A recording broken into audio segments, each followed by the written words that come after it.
soft starting, is it? Yeah. You turn the volume up on the music is already up. Okay. Yeah.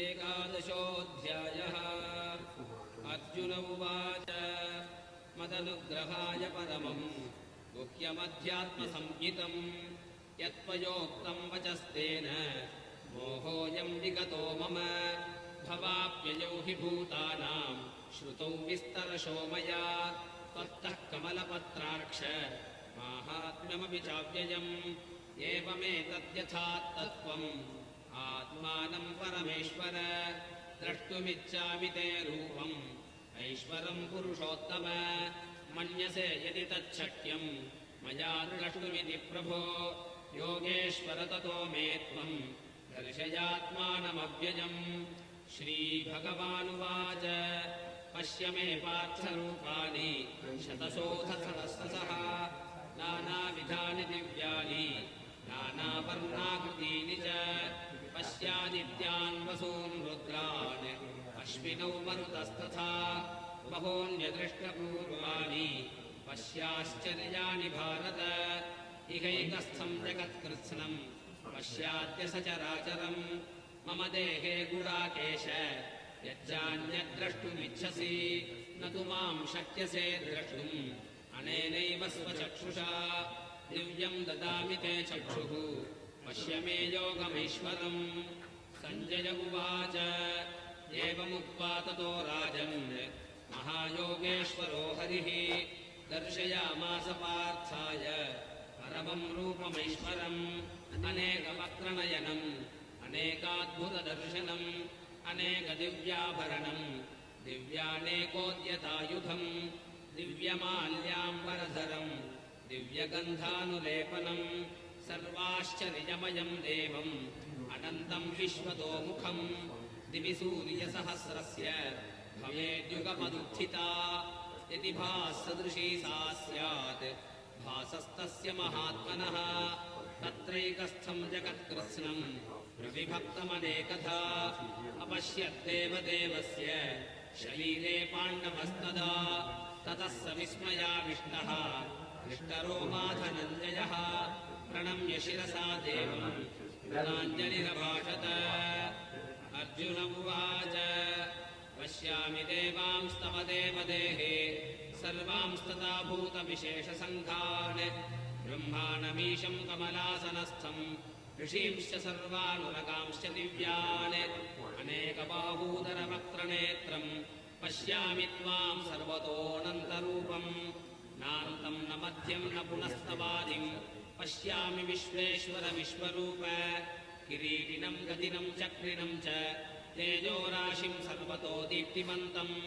पश्यामि त्वाम् दुर्निरीक्ष्यम् समन्तात् दीप्तानलार्कद्युतिमप्रमेयम् त्वमक्षरम् परमम् वेदितव्यम् त्वमस्य विश्वस्य परम् निधानम् त्वमव्ययः शाश्वतधर्मगोप्ता सनातनस्त्वम् पुरुषो मतो मे अनादिमध्यान्तमनन्तवीर्यम् अनन्तबाहुम् शशिसूर्यनेत्रम् पश्यामि त्वाम् दीप्तहुताशवक्त्रम् स्वतेजसा विश्वमिदम् तपन्तम् यावा पृथिव्योरिदमन्तरम् हि व्याप्तम् त्वयैकेन दिशश्च सर्वाः दृष्ट्वाद्भुतम् रूपमिदम् तवोग्रम् लोकत्रयम् प्रव्यथितम् महात्मन् अमीहित्वा सुरसङ्घा विशन्ति केचिद्भीताः प्राञ्जलयो गृह्णन्ति स्वस्तीत्युक्त्वा महर्षिः सिद्धसङ्घाः स्तुवन्ति त्वाम् स्तुतिभिः पुष्कलाभिः रुद्रादित्या वसवो ये च साद्याः विश्वेश्विनो मरुतश्चोष्मपाश्च गन्धर्वयक्षासुरसिद्धसङ्घाः वीक्षन्ते त्वाम् विस्मिताश्चैव सर्वे रूपम् महत्ते बहुवक्त्रनेत्रम् महाबाहो बहुबाहूरुपादम् बहूदरम् बहुदंश्राकराळम् दृष्ट्वा लोकाः प्रव्यथितास्तथाहम् नभस्पृशम् दीप्तमनेकवर्णम् व्यात्ताननम् दीप्तविशालनेत्रम् दृष्ट्वा हि त्वाम् प्रव्यथितान्तरात्मा धृतिम् न विन्दामि शमम् च विष्णो दंष्ट्राकराळानि च ते मुखानि दृष्ट्वैव कालानलसन्निभानि दिशो न जाने न लभे च शर्म प्रसीद देवेश जगन्निवास अमी च त्वाम् दार्तराष्ट्रस्य पुत्राः सहैवामणिपालसङ्घैः भीष्मोद्रोणः सूतपुत्रस्तथासौ सहास्मदीनैरपि योधमुख्यैः वक्त्राणि ते स्मरमाना विशन्ति दंष्ट्राकराळाणि भयानकानि केचिद्विलग्नादशनान्तरेषु सन्दृश्यन्ते चूर्णितैरुत्तमाङ्गैः यथा नदीनाम् बहवोऽम्बुवेगाः समुद्रमेवाभिमुखात् द्रवन्ति तथा तवामी नरलोकवीराः विशन्ति वक्त्राण्यभिविज्वलन्ति यथा प्रदीप्तम् ज्वलनम् पतङ्गाः विशन्ति नाशाय समृद्धवेगाः तथैव नाशाय विशन्ति लोकाः तवापि वक्त्राणि समृद्धवेगाः लेलिह्यसेऽग्रसमानः समन्तात् लोकान् समग्रान् वदनैर्ज्वलद्भिः तेजोभिरापूर्य जगत्समग्रम् भासस्तमोग्राः प्रतपन्ति विष्णो आख्यातिमेको भवानुग्ररूपः नमोऽस्तु ते देव वरप्रसीद विज्ञातुमिच्छामि भवन्तमाद्यम् न हि प्रजानामि तव प्रवृत्तिम् श्रीभगवानुवाच कालोऽस्मि लोकक्षयकृत्प्रवृद्धः लोकान् समाहर्तुमिह प्रवृत्तः ऋतेऽपि त्वाम् न भविष्यन्ति सर्वे एव स्थिता प्रत्यनीकेषु योधाः तस्मात् त्वमुत्तिष्ठ यशो लभस्व जित्वा शत्रून् भुङ्क्ष्व राज्यम् समृद्धम् मयैवैते निगताः पूर्वमेव निमित्तमात्रम् भव सव्यसाचिन् द्रोणम् च भीष्मम् च जयद्रथम् च कर्णम् तथान्यानपि योधवीरान् मया हतांस्त्वम् जहिमा व्यतिष्ठाः युध्यस्व चेतासि रणे सपत्नान् सञ्जय उवाच एतच्छ्रुत्वा वचनम् केशवस्य कृताञ्जलिर्वेपमानः किरीटी नमस्कृत्वा भूयजेवाह कृष्णम् सगद्गतम् भीतभीतः प्रणम्य अर्जुन उवाच स्थाने हृषीकेश तव प्रकीर्त्या जगत्प्रकृष्यत्यनुरज्यते च रक्षांसि भीतानि दिशो द्रवन्ति सर्वे नमस्यन्ति च सिद्धसङ्घाः कस्माच्च तेन न मेरन्महात्मन् गरीयसे ब्रह्मणोऽप्यादिकर्त्रे अनन्तदेवेश जगन्निवास त्वमक्षरम् सदसत्तत्परम् यत् त्वमादिदेवः पुरुषः पुराणः त्वमस्य विश्वस्य परम् निधानम् वेत्तासि वेद्यम् च परम् च धाम त्वया ततम् विश्वमनन्तरूप वायुर्यमोऽग्निर्वरुणः शशाङ्कः प्रजापतिस्त्वम् प्रपितामहश्च नमो नमस्तेऽस्तु सहस्रकृत्वः पुनश्च भूयोऽपि नमो नमस्ते नमः पुरस्तादथ पृष्ठतस्ते नमोऽस्तु ते सर्वत एव सर्व अनन्तवीर्यामितविक्रमस्त्वम् सर्वम् समाप्नोषि ततोऽसि सर्वः सखेति मत्वा प्रसभम् यदुक्तम् हे कृष्ण हे यादव हे सखेति अजानता महिमानम् तवेदम् मया प्रमादात् प्रणयेन वापि यच्चावहासार्थमसत्कृतोऽसि विहारशय्यासनभोजनेषु एकोऽथवाप्यच्युत तत्समक्षम् तत्क्षामये त्वामहमप्रमेयम् पितासि लोकस्य चराचरस्य त्वमस्य पूज्यस्य गुरुर्गरीयान् न त्वत्समोऽस्त्यभ्यधिकः कुतोऽन्यः लोकत्रयेऽप्यप्रतिमप्रभाव तस्मात् प्रणम्य प्रणिधाय कायम् प्रसादये त्वाम् अहमीशमीड्यम् विदेव पुत्रस्य सखेव सख्युः प्रियः प्रियायार्हसि देव सोढुम् अदृष्टपूर्वम् हृषितोऽस्मि दृष्ट्वा भयेन च प्रव्यथितम् मनो मे तदेव मे दर्शय देवरूपम् प्रसीद देवेश जगन्निवास किरीटिनम् गदिनम् चक्रहस्तम् इच्छामि त्वाम् द्रष्टुमहम् तथैव तेनैव रूपेण चतुर्भुजेन सहस्रबाहो भव विश्वमूर्ते श्रीभगवानुवाच मया प्रसन्नेन तवार्जुनेदम् रूपम् परम् दर्शितमात्मयोगात् तेजोमयम् विश्वमनन्तमाद्यम् यन्मे त्वदन्येन न दृष्टपूर्वम् न वेदयज्ञाध्ययनैर्न दानैः न च क्रियाभिर्न तपोभिरुग्रैः एवम् रूपः शक्य अहम् नृलोके द्रष्टुम् त्वदन्येन कुरु प्रवीर मा देव्यथा मा च विमूढभावः दृष्ट्वा रूपम् घोरमीदृन्ममेदम् व्यपेतभिः प्रीतमनाः पुनस्त्वम् तदेव मे रूपमिदम् प्रपश्य सञ्जय उवाच इत्यर्जुनं वासुदेवस्तथोक्त्वा स्वकं रूपं दर्शयामास भूयः आश्वासयामास च भीतमेनं भूत्वा पुनः सौम्यवपुर्महात्मा अर्जुन उवाच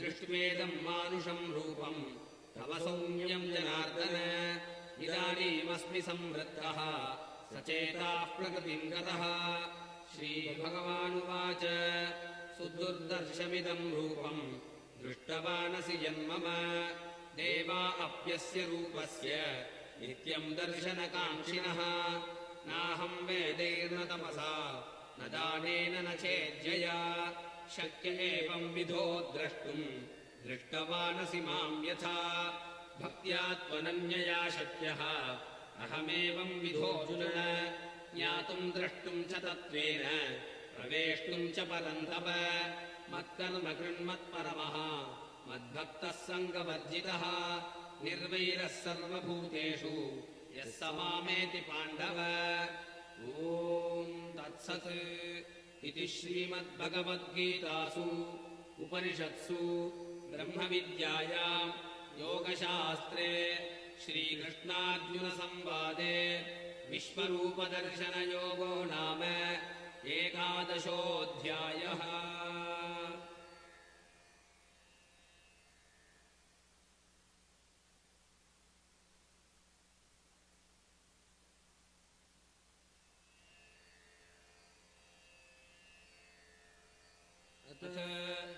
एकादशोऽध्यायः। अर्जुन उवाच मदनुग्रहाय परमं गुह्यमध्यात्मसंज्ञितम् यत्त्वयोक्तं वचस्तेन मोहोऽयं विगतो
पृथिवी शान्तिरन्तरिक्षगं शान्तिर्द्यौः शान्तिर्दिशः शान्तिरवान्तर दिशा शान्तिरग्निः शान्तिर्वायुः शान्तिरादित्यः शान्तिश्चन्द्रमा शान्तिर्नक्षत्राणि शान्तिरापः शान्तिरोषधयः शान्तिर्वनस्पतयः शान्तिर्गौः शान्तिरजा शान्तिरश्वः शान्तिः पुरुषः शान्तिर्ब्रह्म शान्तिर्ब्राह्मणः शान्तिः शान्तिरेव शान्तिः शान्तिर्मे अस्तु शान्तिः. May there be peace on earth and in the sky. May there be peace in the water and in all directions.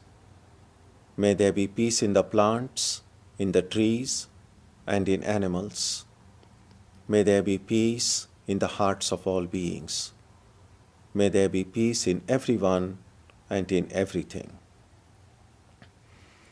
Sarvetra sukhinas santu, sarve santu niramayaha, sarve bhadrani pashyantu, ma kaschit dukkha bhag bhavet, sarvastaratu durgani, sarvo bhadrani pashyatu, sarvasatbuddhimapnotu, sarvasarvatra nandatu.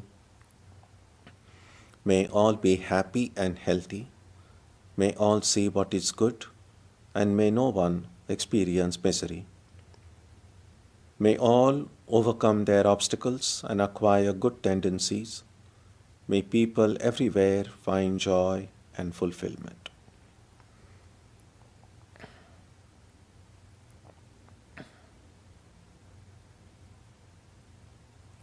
Let us now spend some time touching the center of peace and joy in our hearts.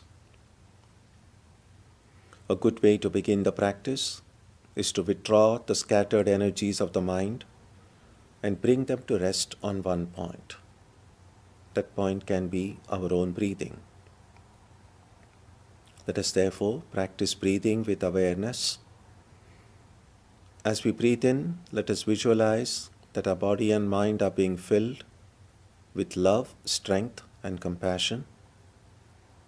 And as we breathe out, let us release all the stress, anxiety, and exhaustion in the body and mind. Let us practice this way for a while.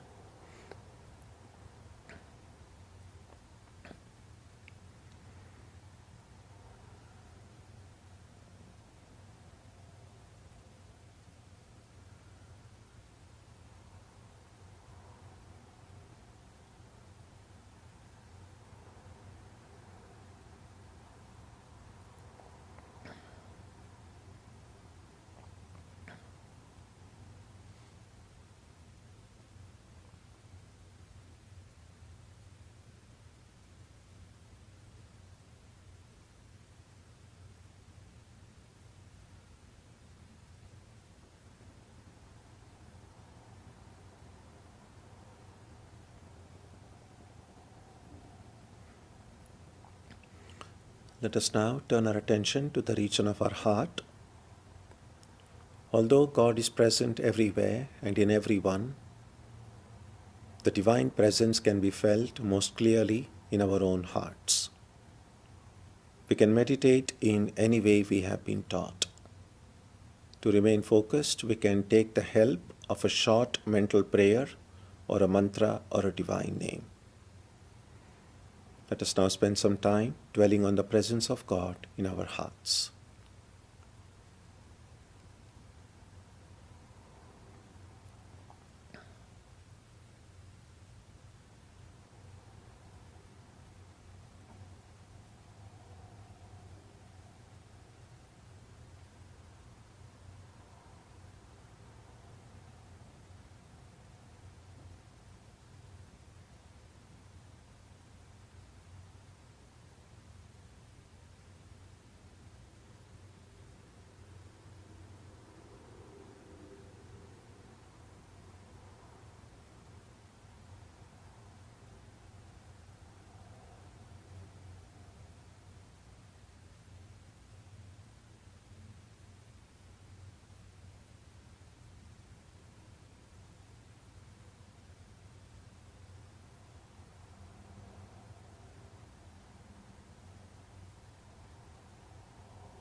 Om Asatoma Satkamaya Tamasoma Jyotirgamaya Mrityorma Amritam Gamaya Aviravirmayeti Rudrayatte Dakshinam Mukham Te Namam Pahi Nityam.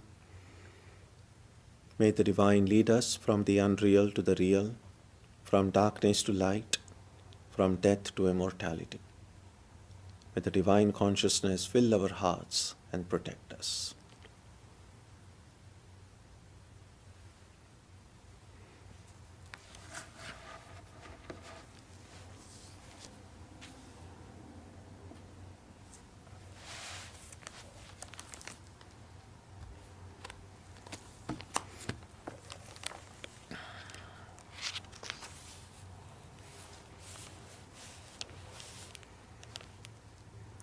Last week we saw the cosmic vision that was given to Arjuna by Sri Krishna. In Sanskrit, the word that is used is Vishwarupa Darshana. Vishwarupa is this cosmic form. We saw that after giving teachings about the nature of the self, the cosmic processes of the world, the yajna, the path of karma yoga, all of those things were resolving many of Arjuna's doubts, answering many of his questions, but he craved for something more tangible. And when Krishna determined that it was time for Arjuna to have that vision, he granted it as an act of grace. We might see something like that happening in our own lives as well.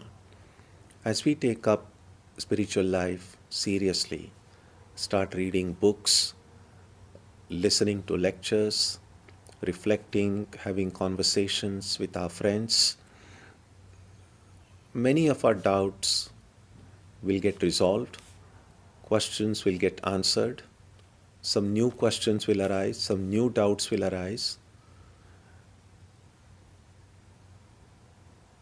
A time will come in the lives of every one of us when merely getting our answers to the questions that we have, or merely solving the doubts that we have, great as that experience is, will not be fully satisfying, because much of it remains at the level of the intellect. Much of it also remains at the level of feelings.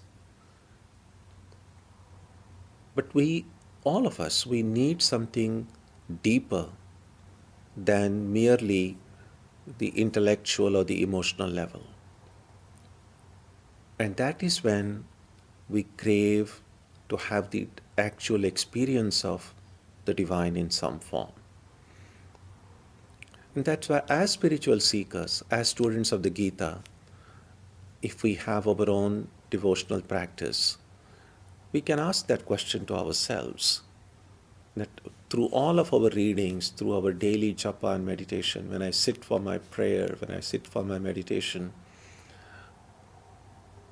do I sit with the hope, do I sit with the expectation that today I will see my Ishta, my chosen deity, in my heart? Or do I just sit with the idea, oh, this is a part of my discipline, that's something I'm doing with faith, with devotion every day, and just like I do every day, I have to start trying to visualize, trying to imagine the presence of God in my heart. Some days are better than others. Some days I am able to hold my attention better. Some days I am not able to do it. Is that how it is going to be all through my life? Or will there ever be a time when, as I sit in prayer and in meditation, that rather than me struggling to see the divine in my heart, through the grace of God, that vision will be revealed to me, that I will have a more tangible, more concrete form that'll appear here, which will not merely be an answer to some question, which will not merely be satisfaction of some feeling, but an actual perception of the divine. That'll happen. But the question that we can ask ourselves is, do I really want it? Am I ready for it? Am I not, again, being ready? We all might be tempted to say, well, I'm ready for it. It's not that. It's not just saying that I'm ready for it. But every time I sit in prayer or meditation, do I sit with the expectation, with the hope that this will be the day, this will be the time I'm going to see. And not getting disappointed if this is not the day, this is not the time. Sri Ramakrishna gives the example of a person who is gone fishing. Now, clearly, those who have done fishing know that a lot of patience is needed. Some days you might have to sit for hours and maybe you may not catch any fish. Some days you may sit and a lot of fish will gather. You never know. But you have to be alert. Because if you are not alert, then sometimes, even if there is a chance of some fish coming, and if you're not alert, you might miss that. Do I have that kind of a hope, that kind of an expectation, that kind of an alertness, that even when I'm struggling in my practice of meditation, to know that any moment the divine will appear here? In the stories of Krishna, in the Bhagavata also we read, when all these gopis and the friends of Krishna, both Gopas and Gopis as they are called, while they were waiting and Krishna hadn't arrived yet, and then maybe they just hear some sound, they just hear wind blowing and the leaves of the tree moving. But any sound, they immediately look to see, or maybe Krishna is coming, Krishna is arriving. Sometime you might see how alert dogs are. Any little sound, they'll quickly look here, there. Are we alert to that extent? That you see, it's like this. We might have a certain expectation that this is how the divine is going to appear to me. But it is better not to have any preconceived idea about, oh, this is exactly how it is going to happen. Because if we have a predetermined idea of how a vision is going to occur, we might miss the presence of the divine when it does occur, if it happens in a completely different way, in a completely unexpected way. So it's like having an expectation, but not necessarily how that expectation is going to be fulfilled. And you see that in the case of Arjuna as well.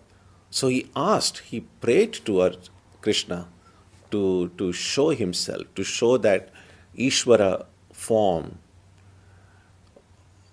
And we don't know. We really don't know whether Arjuna was expecting some form. Only Arjuna knows what he was expecting really. But he asked. Now, whatever expectations Arjuna may or may not have had, what we see in the Gita is that Krishna showed Arjuna not necessarily what Arjuna wanted to see, but what Arjuna needed to see, what was necessary for him at that stage. So whenever we will get an experience in our own lives, it may not always be in the way we wanted it. It may not always be exactly what we wanted. But when it comes, it will be something that we needed it. It will come in a form, come in a manner that is best for us at that stage in life. So that is the attitude of a spiritual seeker. That I want the Lord to come. I might have my own ideas about how and when and which form the Lord will come. But when the Lord does come, it will be not on my terms. It will be not according to my calendar. It will be not according to my specifications. It's like sometimes when you order takeout food Now, usually you expect, if you have ordered something, that's what they're going to deliver. But they mess up. Sometimes they do. They're human beings. The system isn't perfect. And so sometimes you order it at one time, it may come a little late, or seldom early, but usually late. Sometimes they may not deliver in the right way. Sometimes the menu may not be right. So you are expecting the food, you are expecting in a certain way, but they are going to deliver what they are going to deliver. Now, I know this is not a very perfect analogy, but the idea is this: we have an expectation of God coming in our lives. But in which form and in what way God will come, that's entirely in God's hands. And we saw in Arjuna's case, last Sunday when we studied the verses in which that vision was bestowed to Arjuna, we saw that it came in a way, I doubt Arjuna really expected to see the divine form in the way it was shown. Not just Arjuna, really. I would mostly imagine any of us, when we say, oh Lord, please, if at all, I'm sure there are not many people saying that, but whenever we say, oh, show yourself to me,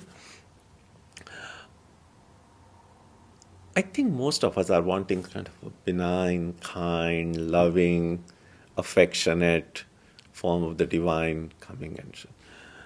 But that's not what came for Arjuna. It was divine, it was wonderful. I mean, it was no doubt it must have been extremely powerful, extremely uplifting, but at the same time, it was also very fierce. And so we saw through those descriptions, and those of you who have read through these verses in 11th chapter know exactly a pretty good description of what Arjuna saw. We also saw that Krishna makes it clear that you cannot see me through these eyes, that you need to be given divine eyes, divya chakshu. Something that we find an echo of that in Sri Ramakrishna's conversations as well, when he says that as we advance in spiritual life, Sri Ramakrishna puts it this way: we develop a different set of senses. So there is this, now we have the sense of seeing, the ability to see, that's how I'm able to see, that's how you are able to see. But there is a separate sense of seeing, which can see not this material reality, but a reality which is much finer, much more sukshma. It's more subtle. It's a different plane altogether. So in order to see the form of the divine, I need to cultivate eyes that can capture that form. In order to hear the voice of the divine, in order to hear the sound of Krishna's flute, in order to hear the voice of the Holy Mother. These ears may not be enough. We need a separate mystical ears. So that's what Sri Ramakrishna meant. Now, it really doesn't, don't think it, sometimes they do show about 3 eyes and, but that's kind of a very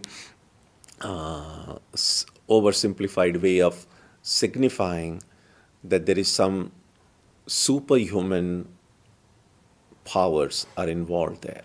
So many of the Hindu deities have 4 hands, 8 hands, and 16 hands. The idea is it's beyond the human level. It is something that transcends our human level. That's the idea. So only when this self-transcendence occurs. Now, self-transcendence means here that as a human being, there are a lot of things I can do. But there are a lot of things I cannot do as well. Now, what I can do is circumscribed by whatever abilities my senses have. Both the senses of knowledge and the senses of action.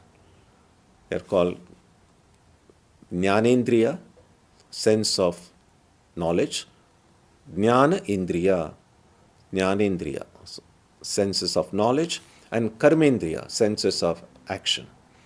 So, our ability to do anything in this world is directly related to the ability of our senses. Now, the senses do not have infinite abilities, no, because they are limited, finite, material entities, and they have powers, but their powers are limited. And these powers are not uniform, we know that. What, for instance, cats can see in darkness, now we can't. There is only a certain range within of frequencies within which my eyes can see.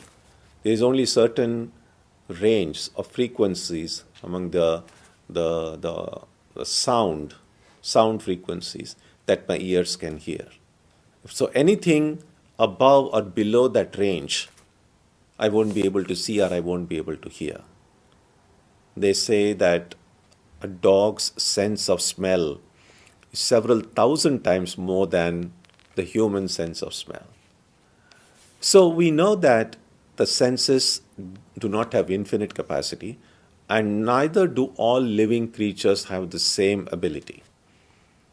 But one thing we know, that we can do only as much as our senses will allow us to do.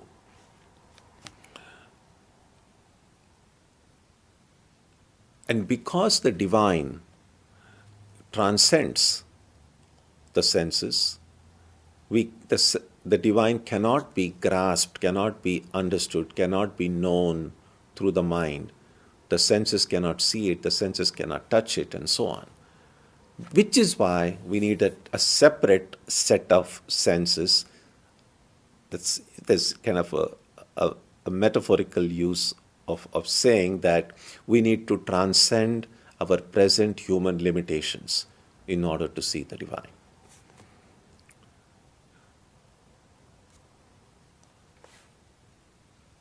And the divine that Krishna showed to Arjuna at that moment, what Arjuna needed, as we saw earlier, was that aspect of the divine which absorbs the entire created universe. We saw that there are primarily three cosmic functions. One is when this visible universe appears, is projected. That's the Srishti.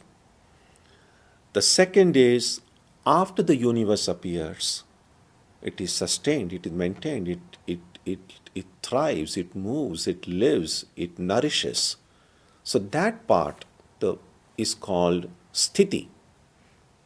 And then the third cosmic reality is that after a while, this entire created universe, again, there is a dissolution or absorption back into the source.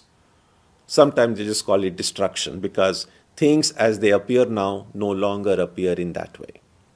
So there are these three ways: Srishti, Sthiti, Pralaya. Being, sustaining, and then returning to non-being. And then we saw that everything is cyclical. So it's not a one-time event. So things appear, get projected, stay, go. After a while, they appear again, remain, go. Exactly like the day begins when the sun rises, you have light, then the light remains for a while. In the evening, there's darkness again. But then it's not darkness forever. Next day the sun rises again, you have light again and darkness again. So most things that happen in nature have this cyclical order of things. You see the cycle of seasons, the day and night, and so on. So that we can look and see that things, if one Swami Vivekananda points out something that is obvious, but something that we don't remember always, that if something can happen once, the scientific approach would require of us to say, well, if it can happen once, it can happen again. Who is to say something will happen only once and not anymore? That seems more a dogmatic statement. So the Gita way of thinking is exactly in the same way, that the things appear, go and come. So it's a continuous, it's a circle. So what Arjuna saw was this destructive, the third aspect of the cosmic function, because the setting of the Gita itself is a setting of the battlefield. That's where people are going to die. That's where death is going to occur. That's why there was this initial resistance from Arjuna to fight the war, because death is not pretty, violence is bad, killing is not good. And so Krishna points out, and we mentioned this last time, if you see verse number 32, Kalosmi loka kshayakrit pravruddho, I am the mighty world-destroying time. These are very strong words. But think about the power of time. If we look at the people we have known in our lives, even in our own family, maybe our great-grandparents if we met them, or grandparents, oftentimes parents, we see that many of our earlier generations have disappeared. Time, with the march of time, people get older. All of us are getting older too. And those new, younger generation is coming up. So time marches on, along with time we are moving. And after some time, when the span of human life ends, again, not the same for every person, it's like there is this time waiting here, and then one by one, people disappear into the time. That is what is meant by saying this, all devouring the world. Because people from seemingly existing apparently disappear into non-existence. Now, it's not really non-existence, we know that, but we are able to see them, and then we are no longer able to see them in the form that we were used to, because the body is perishable.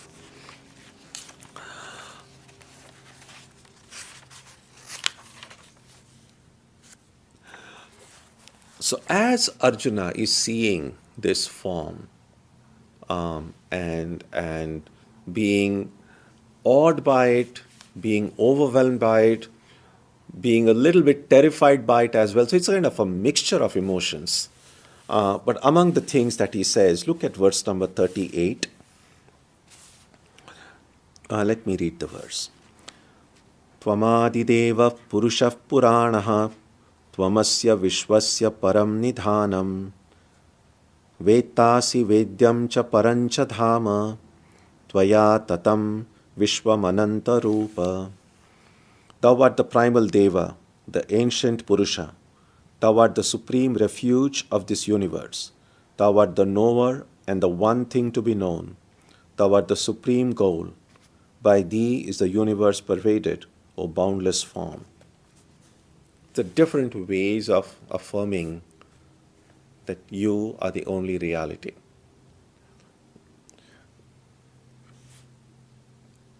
It's a fascinating thing, the experiencing the form.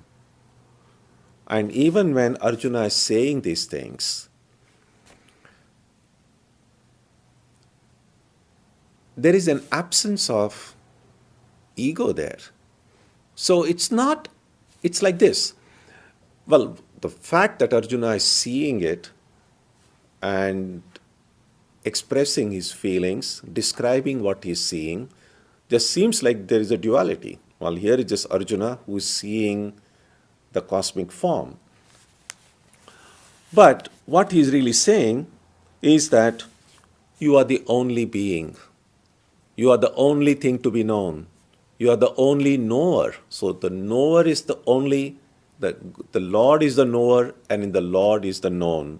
There are many different ways. By you is this universe pervaded. What is really being said is you are the only one that really exists. So sometimes when we make these very facile distinctions between Dvaita and Advaita, we need to recognize, pay attention to a verse like this. Because oftentimes people seem to think that Advaita, non-duality, means all that I need to say is, I am Brahman.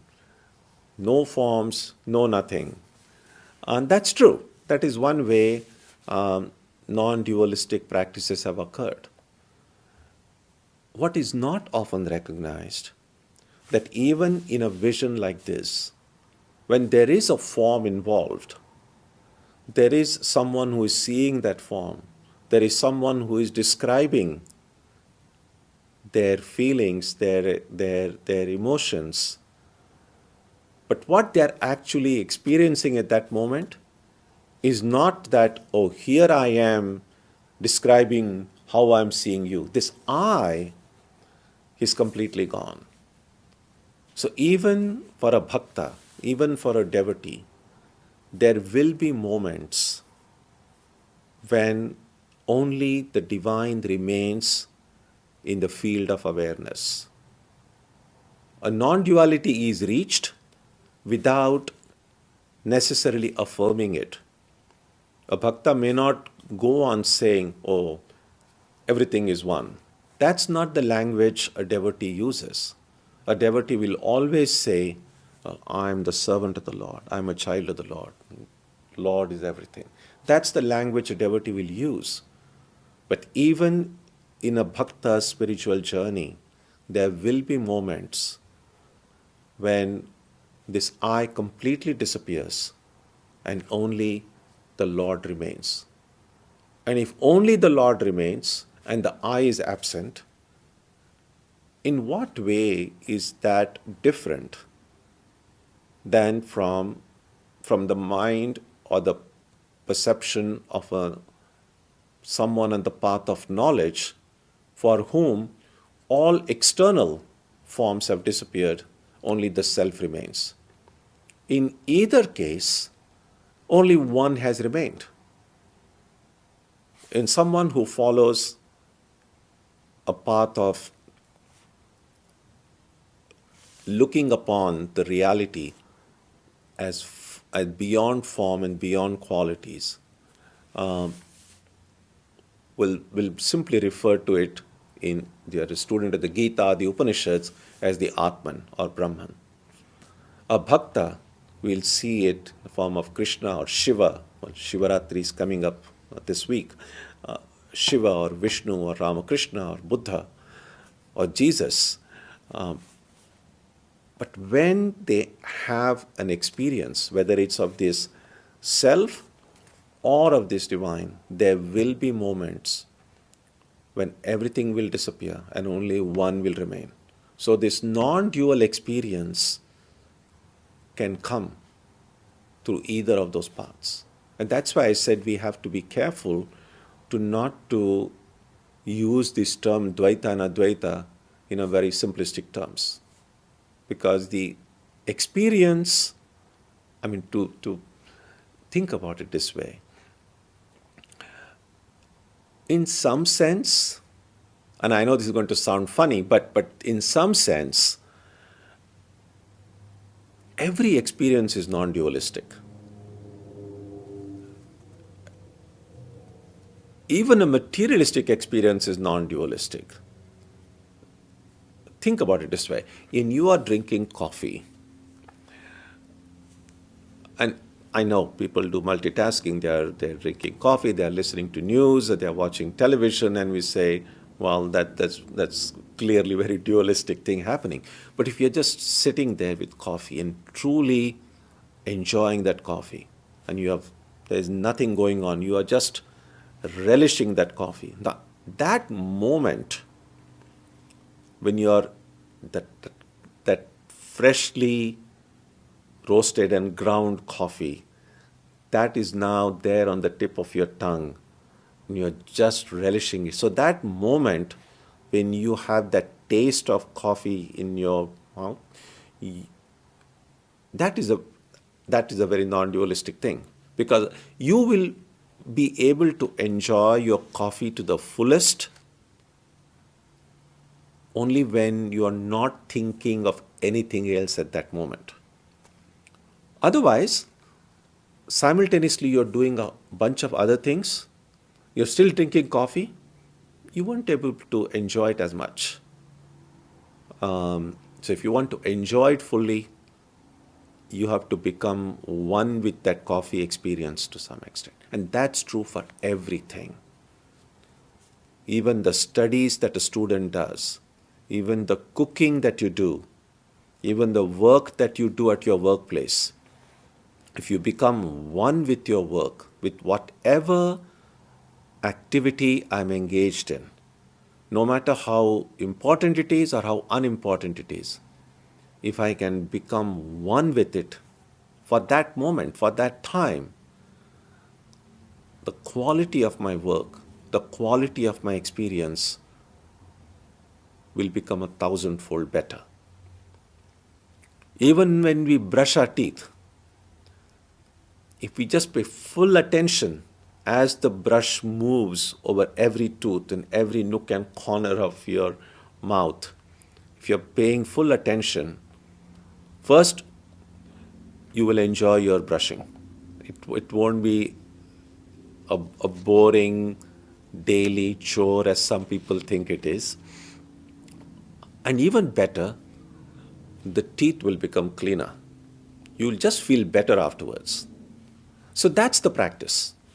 And if we can begin by doing this with the small little things, like drinking a cup of tea or coffee, and make that a habit. So if I can do these little things of daily life with full attention, being one with that experience, then I'll be able to do even other things which I see as important, as major.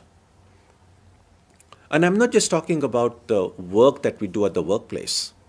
Even the time that you spend with your family, with your friends, with your children. Sometimes you want to say, let me have a family time. Let me spend time with the family. But there are things that you're still thinking about that need to be done. Maybe some workplace tension or something else. Or maybe politics, or if you're interested in sports. You're thinking about some baseball game, but you also want to spend time with your children. It doesn't work. And I think sometimes children are very sensitive. They know exactly whether you are fully there or you're just kind of pretending to be there. But if I have made it a habit to be fully present in whatever thing I'm engaged in, to be fully present for the person in front of me, or be fully present for the work that I'm doing, to be fully present when I'm eating, to be fully present even when I'm sleeping, it will make a big difference. Even if you spend 5 minutes with the members of your family, but if you're fully there, they will enjoy your company more, and you will enjoy their company more as well. So it works not just in our workplace activities or our personal chores, but even in interpersonal relationships. So being fully there. So that's why I said every experience, even of our workaday world, is non-dualistic if I am fully present there at that moment. Now, if that is true of these things that are happening around us all the time, how much more true it is when we are doing our worship or when we are praying. The prayer will become so much more powerful, so much more enjoyable so much more fun. When I'm praying, I say, I'm not going to be thinking of anything else. My whole being is given to that act of prayer. And when that's done, you may want to even pray more. Japa, sometimes people ask, what is the minimum japa I should do? Which is fine. And minimum normally they say is 108. But that kind of a question sometimes amuses me, because so far no one has ever asked me, or I have come across anyone asking anyone, like, what is the maximum japa I should do? That's not on people's mind at all. It's like, what is the minimum? And I think that even doing japa, if I'm able to give my full mind to it, if I become one with my japa, I will relish it so much that I would say, a little bit more, let me do some more. So, it's like some delicious food that's given. And sometimes when we were children, and mom or dad says, only one cookie or only one. And if it's so delicious, you say, oh, can I have one more? Can I have one more, please? In the same way, if I've done my japa 108 times, and I've enjoyed it so much, that I don't want to get up. I don't want to stop. I don't say, well, that's minimum. Why should I do more? No, it's not a chore. It's a completely voluntary activity. Nobody is holding me at gunpoint to say, do japa. It's something that I have chosen to do myself. And so why do I want to stop if I'm enjoying it? Why do I not want to do it more? That's the idea. So that's what we see here in this verse number 38, and then several other verses that will come in the Gita throughout also, that we see that even though the language is devotional, even though it seems like it's a dialogue between two people, but without using the language of non-duality, the experience is of non-duality.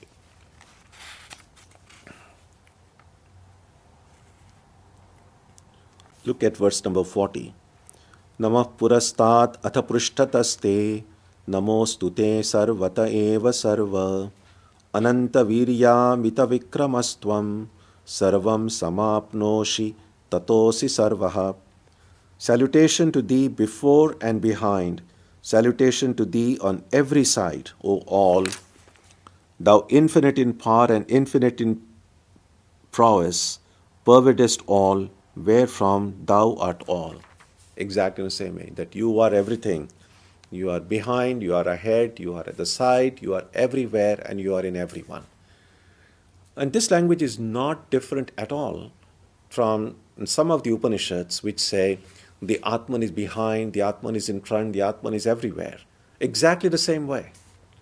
So it's amazing how the same experience can get expressed in a apparently dualistic context, and gets, experienced and expressed in what seems externally as a very non-dualistic thing.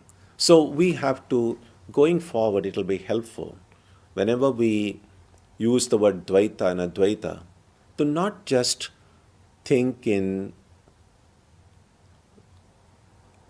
compartmentalized way, because that's sometimes that modern ways of studying may force us to do, and that sometimes even students of Vedanta tend to do. Oh, dualism, Dvaita, Madhvacharya, Vishishta Dvaita, Ramanujacharya, Advaita, Shankaracharya. And then we have these kind of compartments, and then teachers connected with certain, and then we say, well, you are either this or that. It's good to recognize that the walls are porous to these three. In the teachings of Sri Ramakrishna and Holy Mother and Swamiji, we see that they often see this as a progression. Now, we see that to some extent even in our all relationships, and especially, of course, the relationship that we have with God, that in the beginning, people are different. In the beginning, I don't even know someone else. So there is this clear duality. And when we start our spiritual life again, well, I'm first thinking of God, I'm excited to know about God, and God does seem like a separate person. But then as I begin to read more, study more, think more, a kind of a relationship develops with the Lord. So God then is no longer some person totally disconnected from me.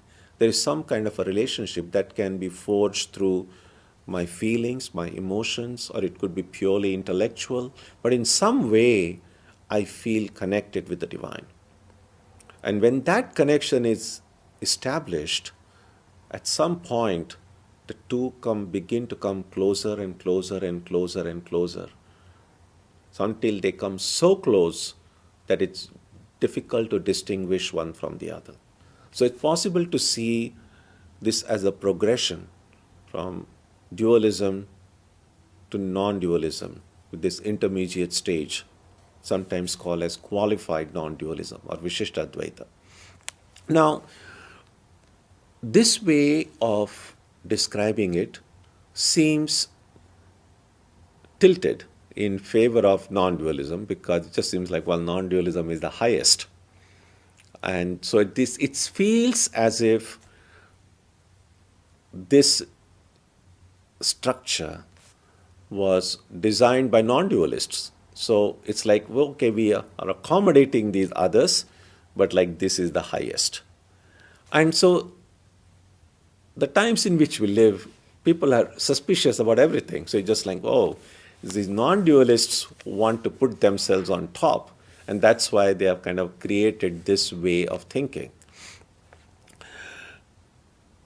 But as we have seen, the fact is that the experience of the divine, God is one. God is not God of the dualists and God of the non-dualists and God of those who are in the middle, is not different. The ultimate reality is one, with which everyone agrees. There is no difference of opinion here, that the ultimate reality is one. Ekam sat vipra bahuda vadanti. It's a most ancient formulation in the Vedas, with nobody disagrees with that.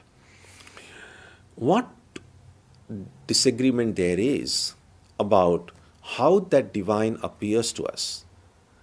There is no disagreement about the experience of the divine either. So the experience that a dualist has, the experience that the non-dualist has, the experience that the qualified non-dualist has, may not be different at all.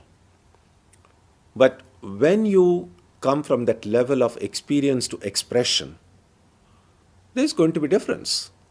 Even if all of us are given coffee brewed, not today I'm just keeping on saying coffee, although I'm not a very daily coffee drinker. So if we are all given a coffee brewed into the same pot, and so all of us have drunk that same coffee, and then we say, now describe it. I can guarantee you no two descriptions are going to be identical, although the experience was the same. And that is why the experience of God is the same, because God is the same. But the expression, how that experience gets described in words, in what language, with what symbols, what metaphors, will so much depend on the ability of the one who is describing to describe it. What language they're familiar with, what kind of a symbology they use, what kind of a culture there, and the language and the images that we use are very cultural, very culture specific.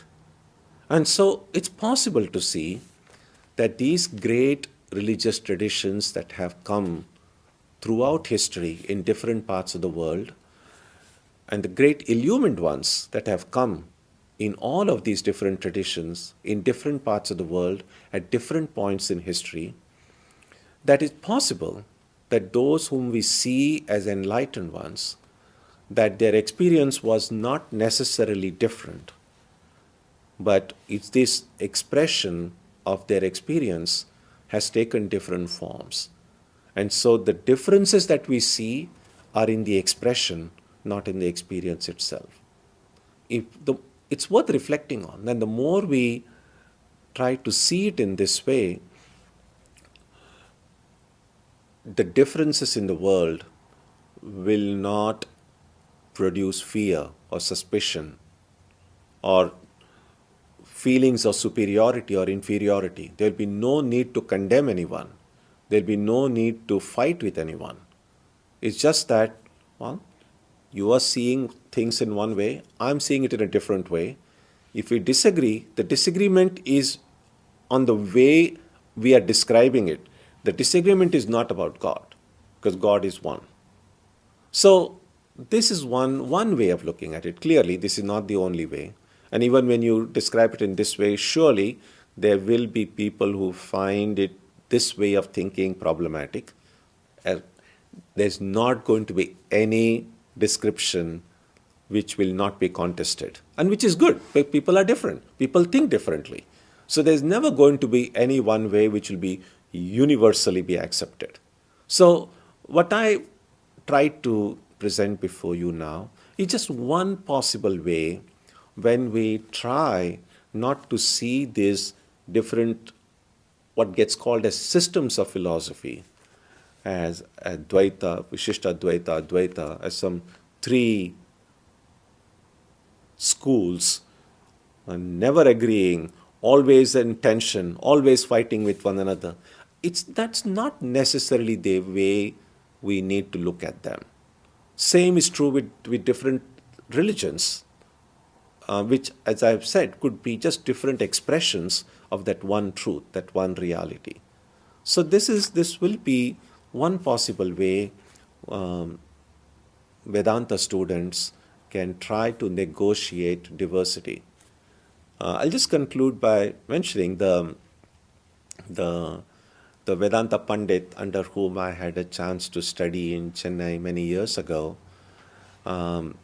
He did not much like, and he was a very orthodox scholar. He had never gone to school or college. He studied in a Vedic school.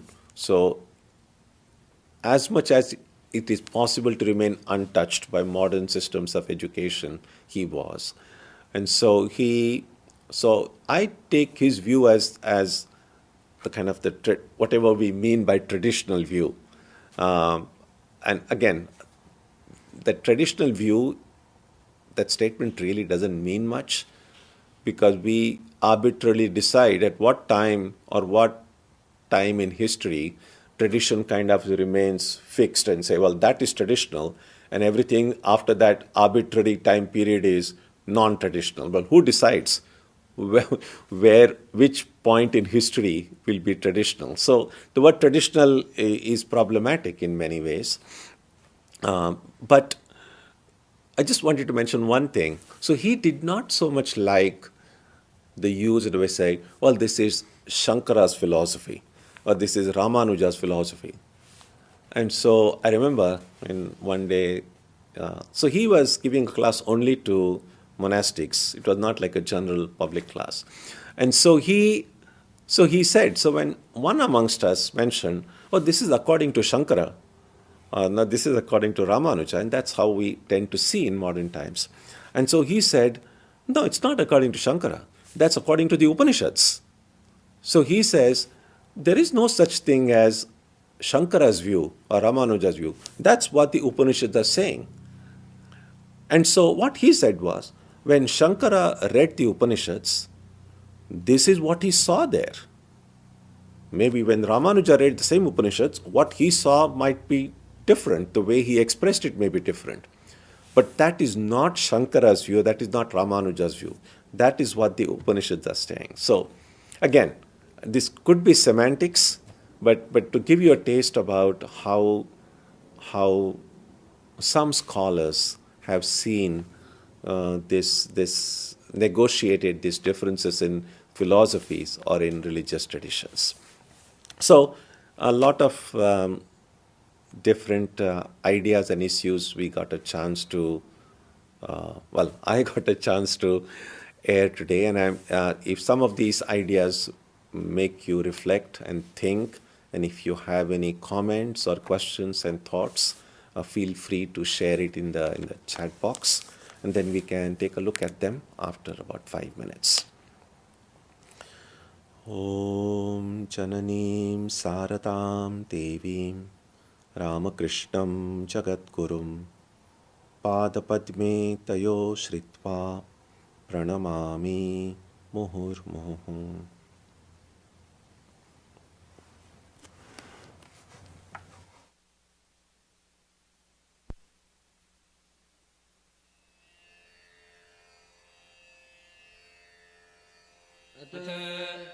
एकादशोऽध्यायः Arjun उवाच मदनुग्रहाय परमम् गुह्यमध्यात्मसंज्ञितम् यत्त्वयोक्तं वचस्तेन मोहोऽयं विगतो मम भवाप्ययौ हि भूतानां श्रुतौ विस्तरशो मया त्वत्तः कमलपत्राक्ष माहात्म्यमपि चाव्ययम् एवमेतद्यथात्तत्त्वम् आत्मानं परमेश्वर द्रष्टुमिच्छामि ते रूपम् ऐश्वरं पुरुषोत्तम मन्यसे यदि तच्छक्यं मया द्रष्टुमिति प्रभो योगेश्वर ततो मे त्वं दर्शयात्मानमव्ययम्।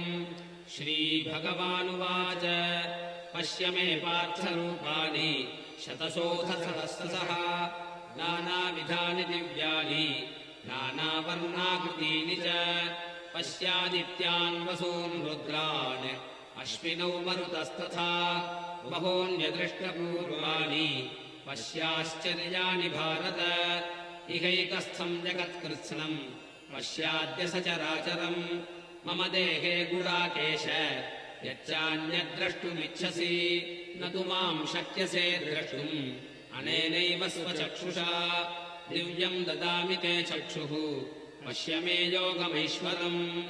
सञ्जय उवाच एवमुक्त्वा ततो राजन् महायोगेश्वरो हरिः दर्शयामास पार्थाय परमम् रूपमैश्वरम् अनेकवक्त्रनयनम् अनेकाद्भुतदर्शनम् अनेकदिव्याभरणम् दिव्यानेकोद्यतायुधम् दिव्यमाल्याम्बरधरम् दिव्यगन्धानुलेपनम् सर्वाश्चर्यमयम् देवम् अनन्तम् विश्वतोमुखम् दिवि सूर्यसहस्रस्य भवेद्युगपदुत्थिता यदि भाससदृशी सा स्यात् भासस्तस्य महात्मनः तत्रैकस्थम् जगत्कृत्स्नम् प्रविभक्तमनेकधा अपश्यद्देवदेवस्य शरीरे पाण्डवस्तदा ततः स विस्मयाविष्टः हृष्टरोमा धनञ्जयः प्रणम्य शिरसा देवम् कृताञ्जलिरभाषत। अर्जुन उवाच पश्यामि देवांस्तव देवदेहे सर्वांस्तथा भूतविशेषसङ्घान् ब्रह्माणमीशम् कमलासनस्थम् ऋषींश्च सर्वानुरगांश्च दिव्यान् अनेकबाहूदरवक्त्रनेत्रम् पश्यामि त्वाम् सर्वतोऽनन्तरूपम् नान्तम् न मध्यम् न पुनस्तवादिम् पश्यामि विश्वेश्वर विश्वरूप किरीटिनम् गदिनम् चक्रिणम् च तेजोराशिम् सर्वतो दीप्तिमन्तम् पश्यामि त्वाम् दुर्निरीक्ष्यम् समन्तात् दीप्तानलार्कद्युतिमप्रमेयम् त्वमक्षरम् परमम् वेदितव्यम् त्वमस्य विश्वस्य परम् निधानम् त्वमव्ययः शाश्वतधर्मगोप्ता सनातनस्त्वम् पुरुषो मतो मे अनादिमध्यान्तमनन्तवीर्यम् अनन्तबाहुम् शशिसूर्यनेत्रम् पश्यामि त्वाम् दीप्तहुताशवक्त्रम् स्वतेजसा विश्वमिदम् तपन्तम् द्यावा पृथिव्योरिदमन्तरम् हि व्याप्तम् त्वयैकेन दिशश्च सर्वाः दृष्ट्वाद्भुतम् रूपमिदम् तवोग्रम् लोकत्रयम् प्रव्यथितम् महात्मन् अमीहित्वा सुरसङ्घा विशन्ति केचिद्भीताः प्राञ्चलयो गृह्णन्ति स्वस्तीत्युक्त्वा महर्षिः सिद्धसङ्घाः स्तुवन्ति त्वाम् स्तुतिभिः पुष्कलाभिः रुद्रादित्या वसवो ये च साद्याः विश्वेश्विनौ मरुतश्चोष्मपाश्च गन्धर्वयक्षासुरसिद्धसङ्गाः वीक्षन्ते त्वाम् विस्मिताश्चैव सर्वे रूपम् महत्ते बहुवक्त्रनेत्रम् महाबाहो बहुबाहूरुपादम् बहूदरम् बहुदंश्राकराळम् दृष्ट्वा लोकाः प्रव्यथितास्तथाहम् नभस्पृशम् दीप्तमनेकवर्णम् व्यात्ताननम् दीप्तविशालनेत्रम् दृष्ट्वा हि त्वाम् प्रव्यथितान्तरात्मा धृतिम् न विन्दामि शमम् च विष्णो दंष्ट्राकराळानि च ते मुखानि दृष्ट्वैव कालानलसन्निभानि दिशो न जाने न लभे च शर्म प्रसीद देवेश जगन्निवास अमी च त्वाम् दार्तराष्ट्रस्य पुत्राः सर्वे सहैवावनिपालसङ्घैः भीष्मो द्रोणः सूतपुत्रस्तथासौ सहास्मदीनैरपि योधमुख्यैः वक्त्राणि ते स्मरमाना विशन्ति दंष्ट्राकराळानि भयानकानि केचिद्विलग्ना दशनान्तरेषु सन्दृश्यन्ते चूर्णितैरुत्तमाङ्गैः यथा नदीनाम् बहवोऽम्बुवेगाः समुद्रमेवाभिमुखा द्रवन्ति तथा तवामी नरलोकवीराः विशन्ति वक्त्राण्यभिविज्वलन्ति यथा प्रदीप्तम् ज्वलनम् पतङ्गाः विशन्ति नाशाय समृद्धवेगाः तथैव नाशाय विशन्ति लोकाः तवापि वक्त्राणि समृद्धवेगाः लेलिह्यसेग्रसमानः समन्तात् लोकान् समग्रान् वदनैर्ज्वलद्भिः तेजोभिरापूर्य जगत्समग्रम् भासस्तवोग्राः प्रतपन्ति विष्णो आख्याभिमेको भवानुग्ररूपः नमोऽस्तु ते देव वरप्रसीद विज्ञातुमिच्छामि भवन्तमाद्यम् न हि प्रजानामि तव प्रवृत्तिम् श्रीभगवानुवाच कालोऽस्मि लोकक्षयकृत्प्रवृद्धः लोकान् समाहर्तुमिह प्रवृत्तः ऋतेऽपि त्वाम् न भविष्यन्ति सर्वे एव स्थिता प्रत्यनीकेषु योधाः तस्मात् त्वमुत्तिष्ठ यशो लभस्व जित्वा शत्रून् भुङ्क्ष्व राज्यम् समृद्धम् मयैवैते निहताः पूर्वमेव निमित्तमात्रम् भव सव्यसाचिन् द्रोणम् च भीष्मम् च जयद्रथम् च कर्णम् तथान्यानपि योधवीरान् मया हतांस्त्वम् जहिमा व्यतिष्ठाः युध्यस्व चेतासि रणे सपत्नान् सञ्जय उवाच एतच्छ्रुत्वा वचनम् केशवस्य कृताञ्जलिर्वेपमानः किरीटी नमस्कृत्वा भूयजेवाह कृष्णम् सगद्गदम् भीतभीतः प्रणम्य अर्जुन उवाच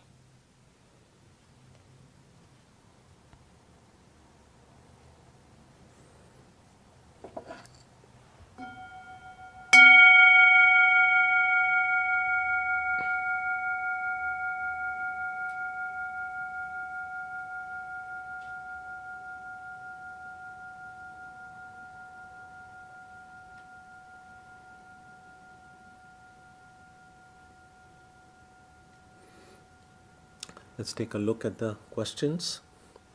Is the Mahabharata epic a real fact from past? The recent findings at Sinauli are striking, etc. Many people do believe that Mahabharata is a record of history. There are many people who believe that Mahabharata is just a great piece of literature. So some people have raised doubt whether all of this really happened, and some people are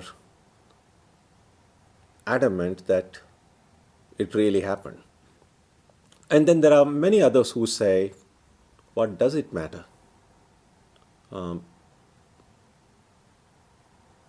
One thing we have to remember when we study the Gita, that the wisdom in the Gita will not be affected even if, let us assume, through some great research or whatever way, it was proved that there was never any person called Krishna. Krishna never existed, or the war of Kurukshetra never occurred. There was no battlefield, nothing. It was just imagination. And we might say, oh, then why should I study the Gita? That will not affect the authenticity of the Gita, because two things. One is that the Gita is authentic because it is in complete harmony with the wisdom of the Vedas. That it's the greatest summary, the most concise and accurate summary of Vedantic wisdom.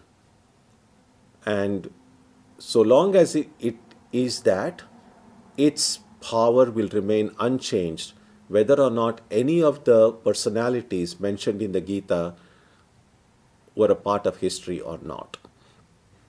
And the second reason is that people who have lived according to the Gita teachings, their lives have been transformed. They're people who have become enlightened by trying to learn from the Gita and then living according to it. So the enlightenment that they had, the wisdom that they got, the knowledge that they acquired, that is not imagination. The Mahabharata could be an imagination according to some, but the lives that have been transformed as a result of practicing the Gita, that transformation is not an imagination. So it really doesn't matter one way or the other. But believers, people who believe in tradition, traditionally it is believed that it is a historical thing. Since God is the only goal across all theistic philosophies, is it fair to conclude that God is the only thing to obtain and enjoy, while everything else is clearly outside and unnatural? Well, that's exactly what all the spiritual books say, that there is only one being, God, and the only being worth striving for, the only being worth investing our time and energy into.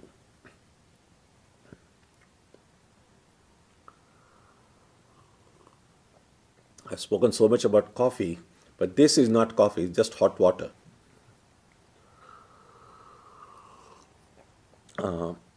Next question. While doing japa, how do we get that tadatmyata, grace of Ishta or our practice? Tadatmyata means being one with the object of our meditation. I would think both. When the grace of the divine comes, as I said, the grace does not come according to our calendar. I mean, there is a view, of course, that the grace is always there. It's not something that comes and goes. That we have to make ourselves fit for that. In order to make ourselves fit to receive that grace, clearly self-effort and practice are necessary. But God's grace will come when, at the time that is best for us. Although it's time that we are not going to get an email or a text message saying, tomorrow 8 o'clock the grace is coming. That will not happen. So it can come at most unexpected time, in a most unexpected way. And so we have to be alert always.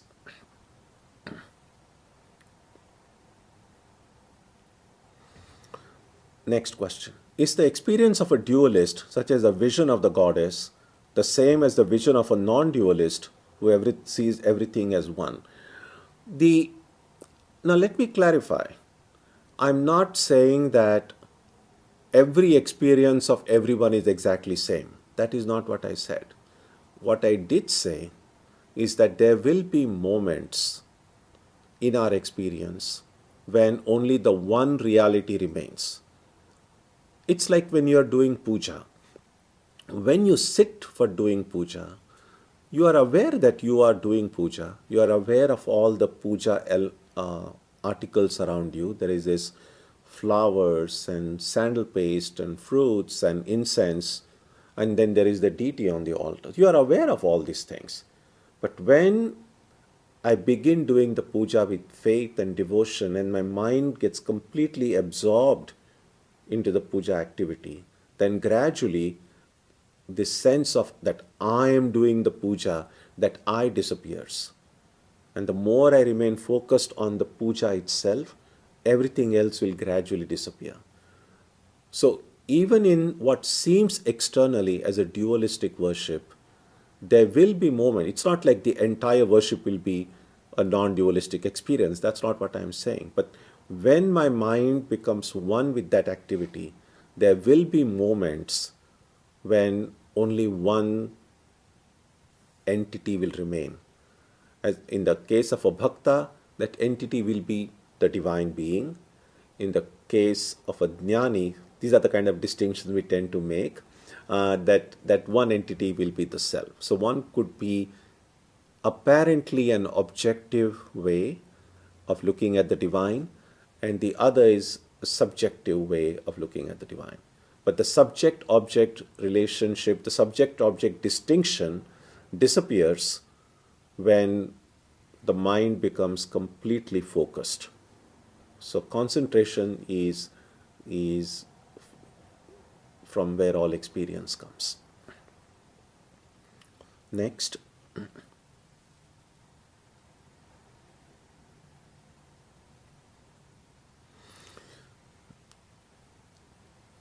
Given that expressions and expression and descriptions are limited in their ability to convey divine experience, do we need to rely on our own experience to fathom the divine? First of all, the divine can never be fathomed. So, intellectually, we can never understand the divine. That because our intellects are limited, we can only grasp it internally. But yes, experience is the ultimate proof of God's existence. People can quote scriptures, people can quote other people's testimony, but only when I experience the divine myself, then all doubts and all questions will go. So yes, ultimately, the final confirmation about the presence of God is my own experience. But until I get my own experience, I need to rely on something else for me to reach, to get that experience. That is where the importance of Shraddha or faith comes in. And so we have to be vigilant, we have to be careful that the sources I depend on externally, whether it is my guru or the scripture or other textual sources, or I depend on testimony of others, that I make sure that I am depending on trustworthy sources, so that I have not had an experience myself, so I need to then depend on something that I trust. So based on the guidance and instructions and help from trustworthy sources, that's where Shraddha comes in, I then make myself ready and fit to get that experience myself. So the journey begins with faith, but it must end in experience. Swami Vivekananda described it saying that it's good to be born in a church, but not good to die there. Now what is meant is, church it obviously didn't mean a building. What is meant is, it's good to begin our spiritual journey in some structure. And that structure is whichever spiritual tradition becomes our home, a spiritual home, that we are able to understand the purpose of life, the goal of life, ideas about the divine, ideas about who I am, in some structure that resonates with me. And luckily for us, there is not just one structure, there are many. So there is the Upanishadic, and the Gita Upanishadic way of understanding it.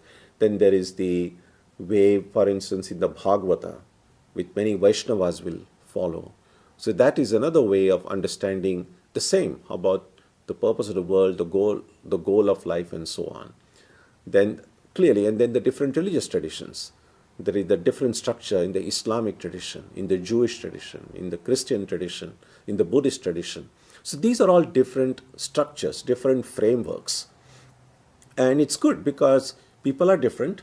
We don't all think in the same way.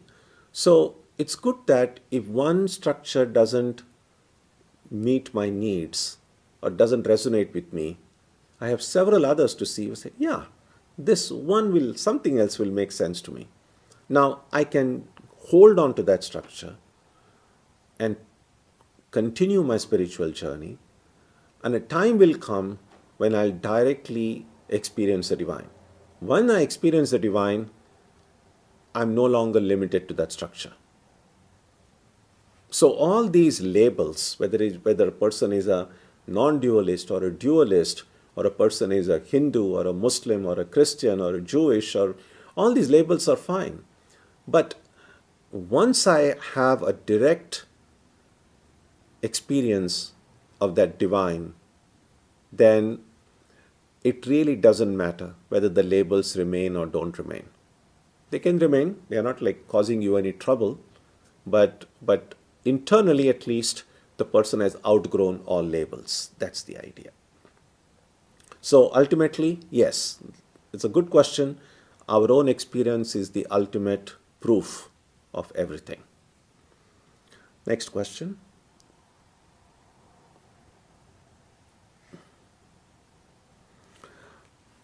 In Hinduism, what is the significance of having thousands of gods and goddesses if the reality is that there is only one Atman? Exactly, that's the whole point. That the reality is one, but the manifestations of that one are many. And the world as we encounter it, the divine as we understand it, is somehow that one appearing as the many. So Srishti, the creation, the projection, is a journey from the one to the many. Now, in order to go from the many to the one, the many have to be resolved back into the one. So all the differences and distinctions I see between one form of the divine and another form of the divine, one way of approaching God in one religion and another way of approaching God in another religion. So there are these differences and distinctions. In some form, in some way, we have to find a way of resolving all these differences and bringing it all into one. So from one, we have come to many. And now we have to find a way to go back to that one. And doing our spiritual practice under the guidance of the teacher and the scriptures in a way that makes sense to us, following nothing blindly, using whatever limited intellects that God has given us, using it in a best possible way, we have to find our way through this multiplicity and resolve all the differences and reach that one. Is it possible to do it? Yes, absolutely. Is it easy to do it? That depends. It's like it just won't happen by default. So yes, there is struggle involved. There will be difficulties, but if we are brave, if we are courageous, then we will find. It's a little bit like how many people, we might say, even 500 or 600 or 700 years ago, or even 1,000 years ago, who went to the seashore and saw this vast expanse of the sea. How many people even wondered whether there was anything or anyone on the other side of the sea? Most people probably, when many people thought the earth was just flat. So maybe some people thought this water just continues endlessly. Some people probably didn't pay any thought to it. But some people were like, oh, who knows? Maybe there may be some people or something else, some land on the other side. But only a few had that courage to say, okay, I'm going to now get inside this boat and just go and see if there's something. Maybe many people tried. Maybe they went some distance and like, oh no, there's just water everywhere. And what if I die? And out of fear came back. But then only some rare people who then went, and I mean the names that we read in history, and it's much contested history in many ways, but we hear the name of Christopher Columbus. Now, I know it's very fraught. It's a minefield of bringing up some of these names. But just as an example, here was this one person whose name has become pretty famous, who just said, I'm going to go no matter what, taking all the risk, and then discover something new. So that's how I see it. That there are many people who don't even think about whether there is anything beyond this world, anything transcendent. Some people say there is nothing. Some people say, well, who knows? Some people feel, well, there could be something, but I'm never going to know it. And then there are a few people who say, well, why don't I give it a try? And then they probably then try to do some spiritual practices and try it for a few months, many people just try it for a few days. Some people do it for a few months, and they say, oh, I tried and nothing happens, so just waste of time. But then there are a few brave and courageous souls who say, no, I trust that there must be something because this book says it. And I think this book is authentic. Or I have heard some people say it's there, and I trust their word. So that trust, that Shraddha, makes people invest their time and energy into something for which they don't have any immediate proof. So we do begin with Shraddha, we do begin with faith. But ultimately, people who don't give up, people who persevere, they are the ones ultimately will find the truth.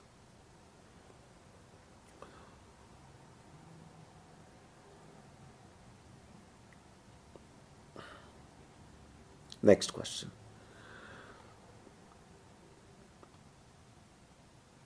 How did the rule for counting a japa come about? Did a person make that rule?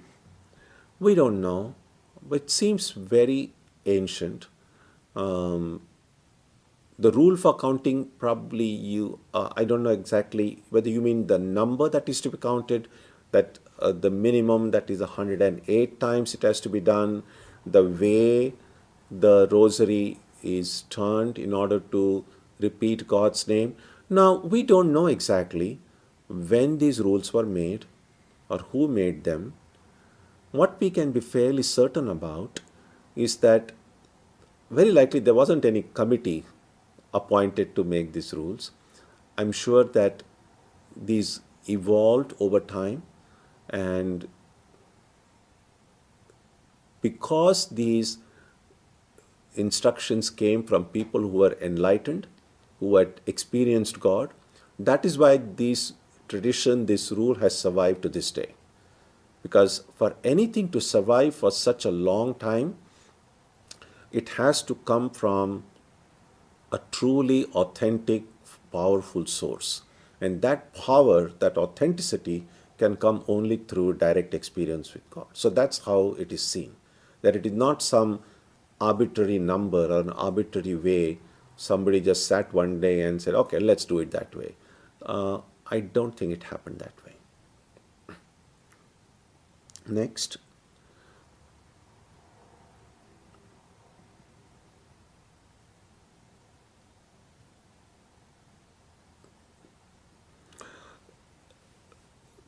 The things go back the same way they came, Srishti, Sthiti, Pralaya, but it seems when it goes back in reverse, you see what you didn't see at first, like the difference in light between dawn and dusk. Is the Kali Yuga like that? What will we see that we didn't see before?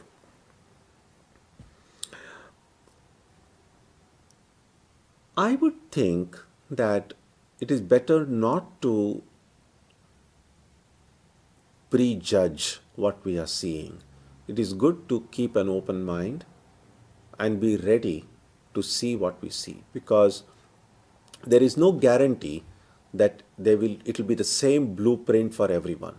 Spiritual life, and especially the world of spiritual experience, is so infinite that nobody can say for sure that if you have seen this now, this is the next thing you will see. Then that's the next thing. There is no such way. So better to have an open mind about that. But also, whether from Kali Yuga we'll go gradually upwards or we'll go straight to Satya Yuga again,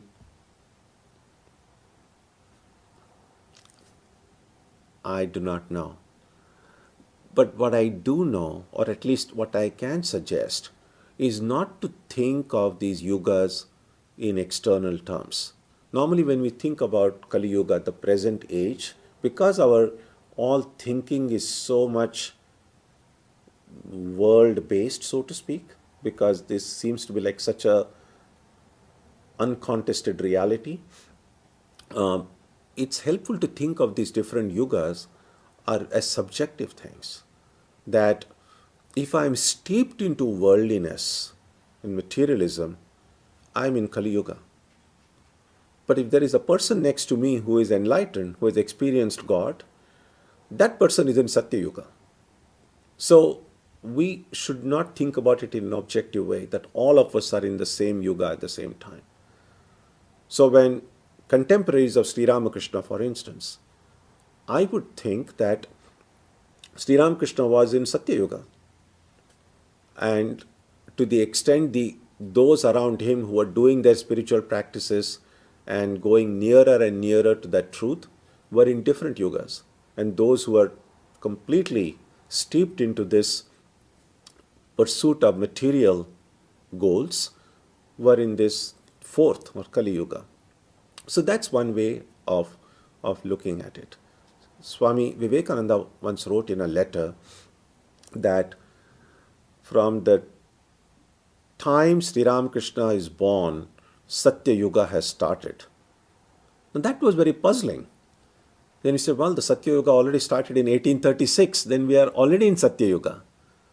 And it seemed to me that the words of Swamiji, so I cannot say, well, that's not right.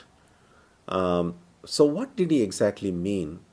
And I tried to understand it by thinking that when Sri Ramakrishna is born in my heart, then I will be in Satya Yuga. So it's not that objective birth of someone in Kamarpukur in 1836 that determines when the external yuga will start, but the spiritual birth of Ramakrishna in my heart, then I will go into Satya Yuga. So I don't know what we will see after this Kali Yuga ends, but what I do know is if we can have the vision of our Ishta in the heart, we will be transported into the Satya Yuga.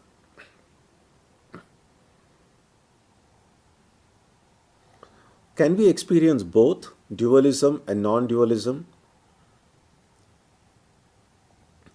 Nirvikal Samadhi is a non-dualistic experience and all other gods' experience is a dualistic experience. We cannot experience both at the same time. What I said was,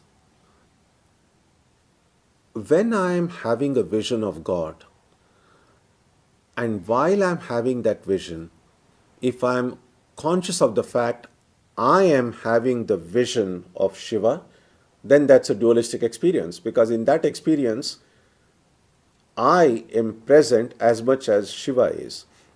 But when I'm having an experience of Shiva, and I'm not even thinking I am seeing Shiva, then that is non-dualistic in the sense there is nobody other than Shiva in my field of awareness.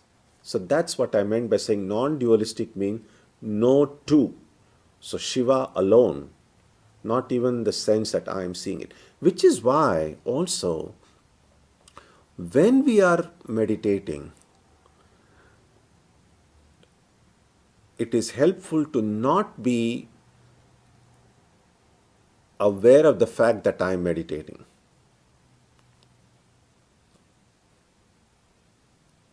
What I mean is that when we are doing japa or meditation, and sometimes it happens that the mind is greatly immersed in doing japa, and naturally when the mind is so focused and immersed, I'm going to experience happiness. There's always that sense of joy and upliftment when the mind gets concentrated. And then the moment then I say, today I'm meditating, so I'm so lucky. Today's meditation is so good. I'm feeling so happy. That experience, that acknowledgement that I'm enjoying this meditation is become a dualistic already, because there is I am present there now, because I'm saying I am enjoying it, and in effect the meditation really has come to an end. Because if the meditation means there should be no one in my field of awareness other than my Ishta. But when I'm saying now I'm enjoying that happiness, I'm really thinking of the happiness, and I'm become aware of the fact that I'm enjoying it. So that would be dualistic. But as long as, even in my japa and meditation, there's only my Ishta in my field of awareness, then that is non-dual, in the sense that there is nobody else, not even the sense of I, in that experience.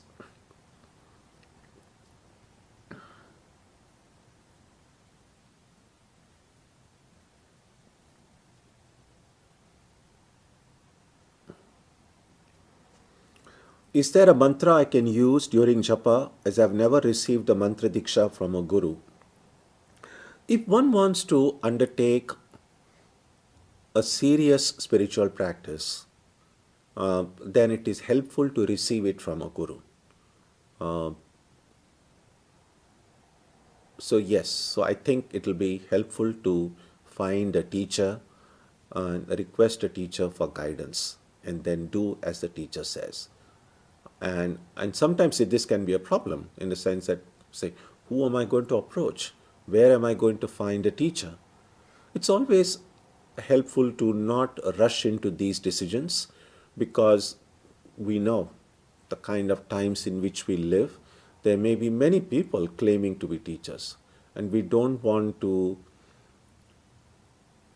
regret the choices that we make in life.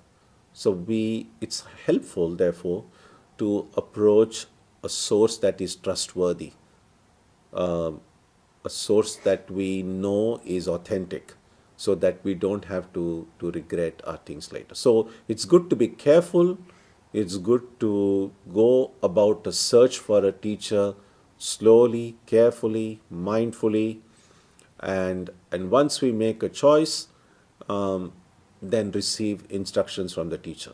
And at all of these stages of search and then practice, we always have to make sure that we don't believe anything blindly, that there is always a chance and a possibility to question everything and accept only what makes sense to us.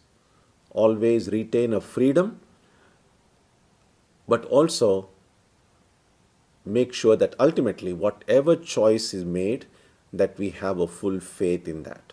Because as we saw, faith is absolutely necessary as we begin the spiritual journey. Eventually, when the faith matures into direct experience, then the faith has done its job. At that point, faith is not even so much needed when you have directly experienced God. But until that time, faith is a great support and a great help.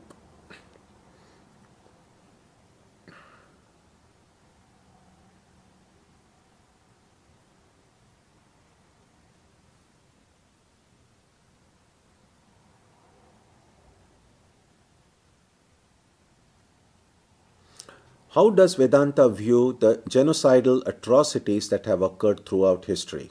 The vision of Arjuna or something else? I don't think there is only one standard Vedanta answer to that question. There are terrible things happening in the world.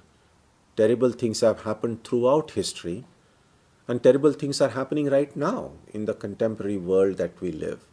So how we view what is happening around us, how we react to it, what are our duties related to that, I don't think there is going to be one answer to that, because the answer will very much depend on what I see as my purpose in life, what I see are my duties in life, what I see is how and the best way I can respond to it.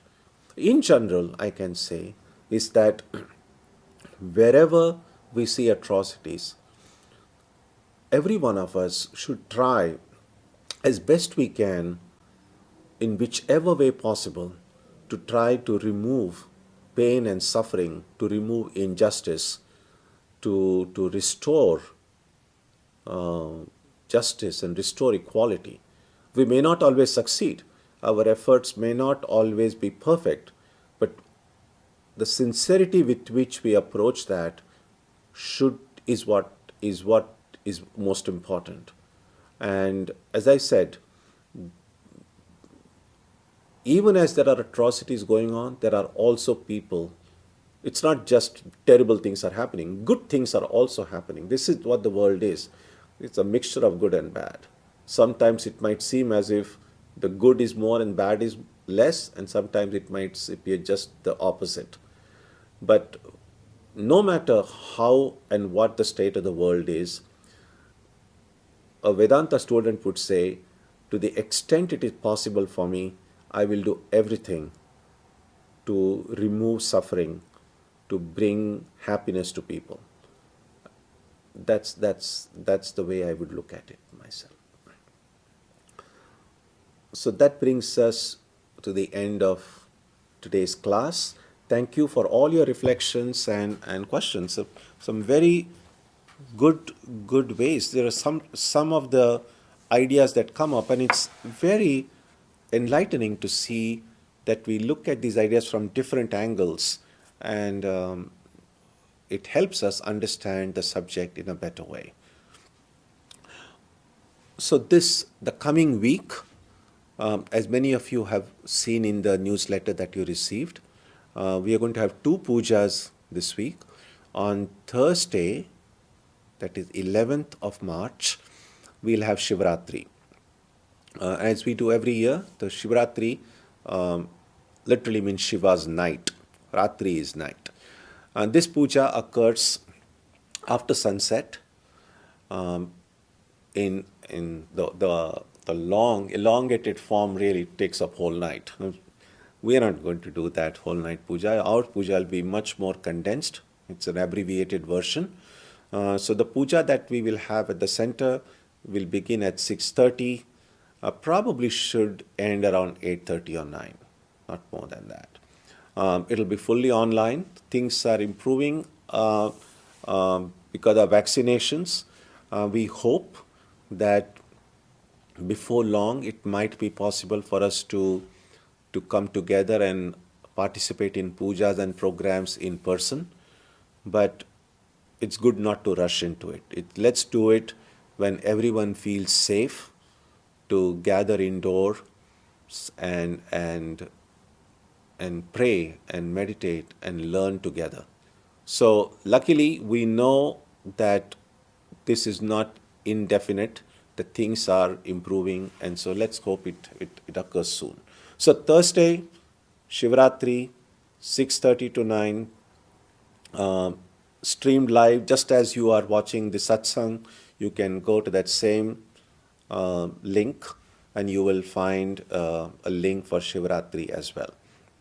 Most of you are also aware that traditionally people tend to observe fast on this day. It's not mandatory, but if you can and if your health permits, you can observe fast. Generally, liquids and fruits are considered okay, so you can have that, and try to refrain from solid food, which you can have at the end of the puja. So that's Thursday. 2 days later, on Saturday, we'll celebrate Sri Ramakrishna's birthday. And that will be the puja as we do every year, and it will be in the morning. It will start at 11, should end by 1 o'clock, I think. So that will be Saturday, not Sunday. So Saturday, Sri Ramakrishna's birthday puja, Thursday, Shivratri. On both occasions, please keep a plate of flowers by your side. So when I tell you during the puja, you can go and make that flower offering in your family shrine. If you can and if you wish, you can also cook at least a dish to offer to Shiva on Thursday and Ramakrishna on Saturday. Again, I will tell you when it's time for the food offering, and you can make that offering in your own family shrine. That way, you will have the joy of participating fully in the puja, and also then having prasad after the puja ends.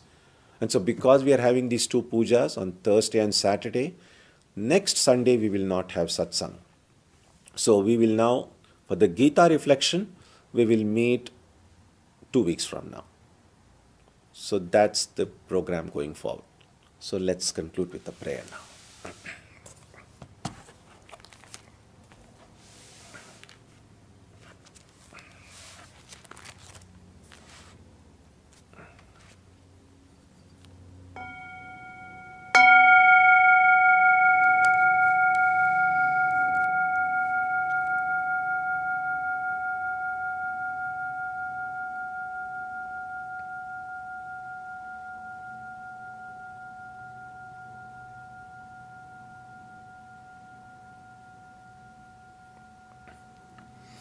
May the Divine Being, who is the Father in heaven of the Christians, Holy One of the Jewish faith, Allah of the Muslims, Buddha of the Buddhists, Tao of the Taoists, Ahura Mazda of the Zoroastrians, the Great Spirit of the Native Americans, and Brahman of the Hindus, lead us from the unreal to the real, from darkness to light, from death to immortality. May we be granted strength, freedom, and clear understanding. May we learn to see God in our own hearts and in everyone around us. May God bless us all and fill our hearts with gratitude, grace, and love. Om Shanti Shanti Shanti. Peace, peace, peace be unto all.